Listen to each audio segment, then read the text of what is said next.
Welcome to the By Design radio program. My name is Dr. James Proodian of Proodian Healthcare and ProodianHealthcare.com, where health literacy is the key to longevity.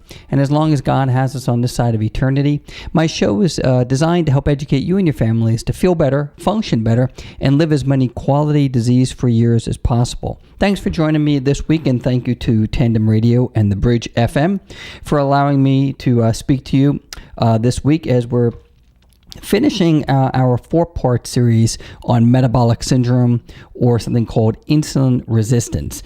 And I've gotten a lot of feedback from you guys over the last few weeks, which is great. That means you're listening, paying attention, and also taking notes. I got a couple of phone calls this week from people out of state who were listening and had some questions for me. And that is always good to know that there's other people on the side of the microphone or listening to me in their speakers. And I received an email this week from a friend of mine, a patient of mine, and his name is Anthony. And he sent me an email. He just had twins, and he has 2 other children, and him and his wife are just great people, great friends of mine. And about Pepsi 1 contains high amounts of a certain carcinogen. And it's interesting, this kind of feedback gets me excited because what we're trying to do with By Design is I'm not trying to change government policy here. We're just trying to change people and our behavior. And our behavior will dictate how we feel, how we function, how long we live. There is a direct correlation between the foods we eat, the stress we're under, and our physical activity, and how much chronic illness we're going to, basically have to deal with in our life, as well as our longevity. So I wanted to thank Anthony. You could go online, guys, and it's basically Pepsi 1 contains high levels of potential carcinogen, Consumer Report reveals. Now, I didn't need Consumer Report to tell me that sodas and colas and various products contain carcinogens. It's basically the amount of carcinogen that the states allow manufacturers to put into their product. So a product like this, for instance, you're basically allowed a certain amount of micrograms per day. And the conversation that Consumer Reports was having, that this specific product may have gone above the amount per day. So I'm not going to spend time going through this, but I am going to thank you, Anthony, for sending it to me. But it's just one more product. Once again, we talk about man's food versus God's food, and these man-made products have no nutritional value and actually are very harmful to us. I did a show last year on soda, so you might want to go to my YouTube channel, and all of my shows are archived there for you if you'd like to go back and look at some of the titles and see what you're interested in. The show each week, guys, I get feedback and I really listen to it. I designed this show not to really get on the air every week with some scripted kind of food can kind of thing where I'm going to spoon feed you exactly something. I like to speak openly and genuine from my heart. I designed the show as if I'm doing a consultation in my office. I find that it's an absolute privilege to go knee to knee with individuals as a clinician every day.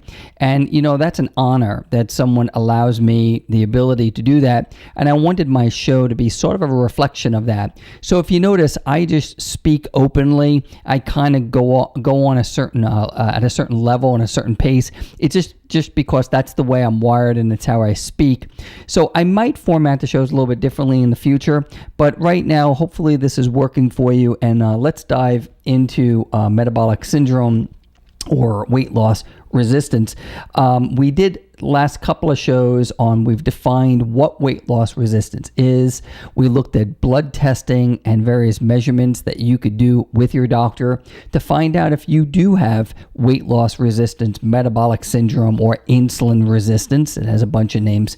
And remember, this condition is reversible. So this condition we want to jump on as quickly as we can because it is a precursor to type 2 diabetes, heart disease, and cardiometabolic problems. So, we talked through why it occurs, when it occurs, what you should do if you suspect you have it. And last week we got into talking about our genes and how our genes have this sort of coding to them that what we do in our lifestyle can turn bad genes on or keep them off. And obviously, we want to keep bad genes turned off. So the study of epigenetics really revolves around us being a steward of our own health through our physical, nutritional, and psychological perspective. And each day, each week, having a plan of action. I find it correlates directly with our Christian walk. Do we have a plan for the year? How are we going to grow closer to God? What is my study going to be per week or per month? Or what Bible study am I going to do? What group study am I going to do? And we try to plan these things out. Our health is no different. It should just be taken with a health journal like I shared with you, and let's write out what our goals are. And this show isn't designed to sell you anything. It's all informational based. And I find that so many people, once they realize, like my friend Anthony did, who has 4 children, hey, this product could cause cancer, people get a little upset over things like that, particularly if they're feeding it to their children. We should be a little upset with the state of our healthcare in our country. 18 cents on every dollar is spent on healthcare coverage. It's going to be going to 34% in the next 15 to 20 years. That's an unsustainable amount of money being spent on healthcare, and so much of it, like metabolic syndrome, is preventable. So when we look at the preventable part of metabolic syndrome, there have been so many myths that we have been sold as a society, particularly those of us who are at the checkout counter at the supermarket, buying the latest and greatest myth on how to lose weight. And remember, guys, when we lose weight, your body is made up of more than just body fat. It's made up of water, air, muscle, bone, fat. So when we lose weight, we want to make sure we're measuring what we're losing. We certainly don't want to be losing bone and muscle. So let's go through a couple of the weight loss myths, because if we look at our genetics, and we're not turning on the bad genetics, and we look at our lifestyle, and let's say we have metabolic syndrome, let's not fall into these traps. Calories in, calories out. This is thermogenesis, and basically what this means is the amount of calories I put into myself. Let's say I put 2,000 calories a day I eat, and let's say I go out and I expend and burn off 2,000 calories a day. What that means is I should not lose weight. Well, that's not true. People who are metabolically damaged, calories in, calories out, and a calorie is a calorie, it does not make sense. Your body's metabolic machinery is far more complicated than calories in, calories out. The next one is a high fat intake. Fat, or I should say low-fat dieting. Low-fat dieting is a very bad thing to do, especially if we're consuming the wrong types of fats. Fat is an essential ingredient in our human existence. God created fat for us to consume. It's just that man has recreated fat. High fructose corn syrup, for instance, hydrogenated corn oil. These types of products, even though high fructose corn syrup is a sugar, it's not really a fat. The hydrogenated corn oil is a man-made trans fat. These types of fats cause fatty liver disease, obesity, high blood pressure, and heart disease. So we really want to focus on the type of fat that we're ingesting. One of the next myths is eating a diet low in carbohydrate, including fruit, low fruit intake. There is a place for not consuming bad carbohydrates. Bad carbohydrates, once again, are made by man in a laboratory, something like white bread or white flour, white rice. I don't even know how they make rice white. Think about it. Rice is not white as it's pulled out of the water. Basically when you make rice, or even when you look at something like bread comes from wheat, which is brown.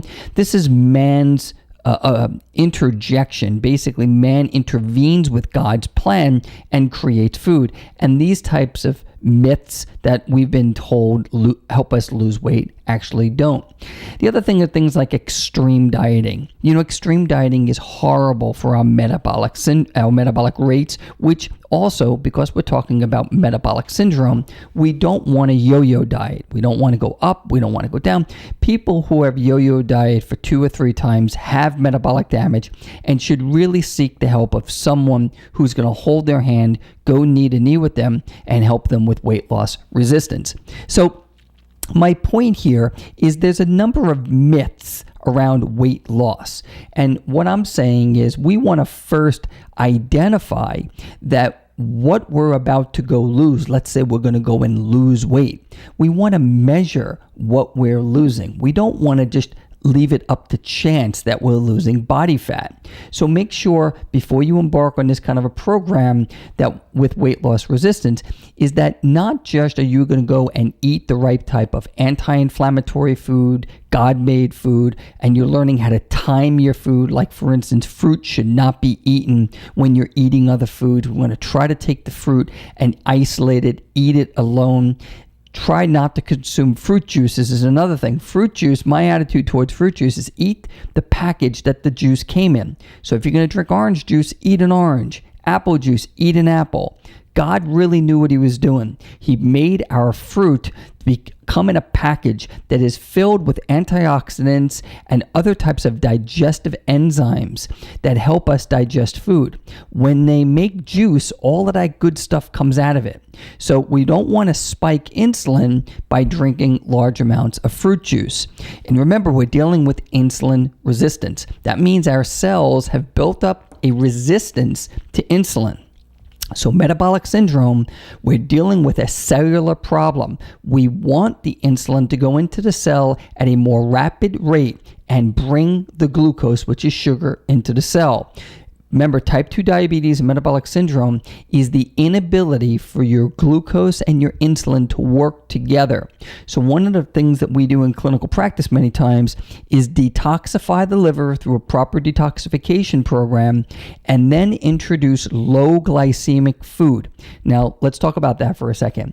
If you don't know about the glycemic index, you need to go to a browser. And since this is a study, let's go learn. Let's go put into a browser glycemic index and learn what foods are high on the glycemic index and low. The glycemic index is your body's response to a carbohydrate by secreting insulin. So the worse the carbohydrate is, like white bread, the higher your insulin response is going to be.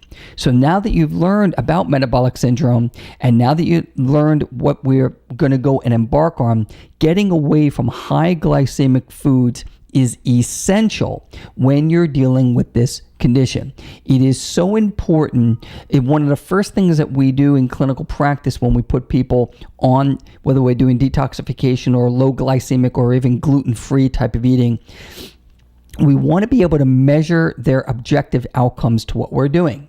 So let's say, for instance, I'll give you a scenario. We run a metabolic syndrome program at Natural Healthcare Center, which is my office, and it's specifically for metabolic syndrome patients. And I work with a PhD in clinical nutrition, Dr. Oscar Coates, who's just a brilliant guy. And we've watched our groups of people go through this.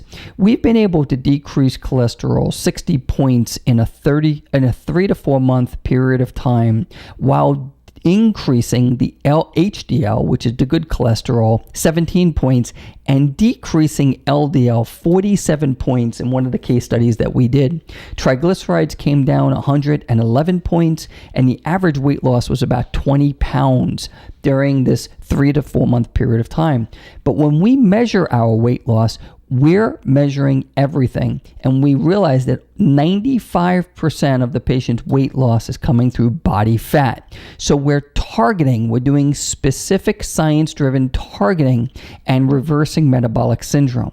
And guys, I cannot tell you, wherever you're listening to me, find someone who specializes in this condition, because if you have type 2 diabetes and you have metabolic syndrome, you really want to work with a professional in reversing these scenarios and removing your need for medication or decreasing your need for medication as much as possible. So that when we talk about, like I did a couple of weeks ago, that a lot of the chronic illness are downstream, meaning that something like osteoporosis is not a primary condition. Many people end up with osteoporosis because of lifestyle modifications that never were made. Metabolic syndrome, type 2 diabetes is that way as well. Even if you have the genetic marker for it, you must make change in your life to prevent metabolic syndrome and type 2 diabetes from happening. And guys, it's not that difficult. It requires modifying our stress level, modifying our diet, getting away from man's food, knowing how to do some food timing, like I shared with you about timing your fruit, and really focusing on the type of physical exercise that's right for you. And I did some shows on that about 4 to 8 weeks ago on physical exercise, and really looking at doing interval training as opposed to this long distance running. Our bodies were designed to sprint. Think about cheetahs. I've never seen a fat cheetah before. So learn how to do high intensity training, modify the diet, and I wish you well with metabolic syndrome and type 2 diabetes. I hope this 4-part series was helpful to you. Proodian is spelled Proodian. ProodianHealthcare.com is my portal website, which brings you to my companies. Thank you for listening to me so much this week. It's such a blessing being on the air. And I thank you for tuning in, and thank you for such kind emails that I've received over the last couple of weeks on metabolic syndrome. I'm not quite sure what I'm going to do next week, but when I get on the air next week, I'll have a new topic for you. And thank you for listening to the By Design radio program. God bless you and have a wonderful week.